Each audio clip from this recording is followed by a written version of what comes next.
ঠিক এদিকে আপনারা দেখতে পাচ্ছেন যে বোট, শিল্পী যে বোটটা ব্যবহার করতেন, আর ঠিক এই পাশেই চিত্রা নদী।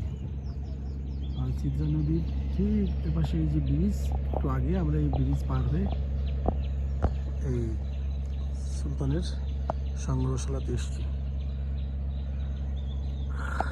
ঠিক শিল্পী এই নদীর ঘাটে বসে, এই পাশে বসে এই বোট, এখানেই চিত্রের কাজ করতেন এবং এখানে এই বোট একসময় এই নদীতে চলতো। বোট দিয়ে শিল্পী ঘুরতেন, ফিরতেন, চলতেন। আর ঠিক এখানেই ওনার বাসা, আর এই যে বোট আর এই নদী।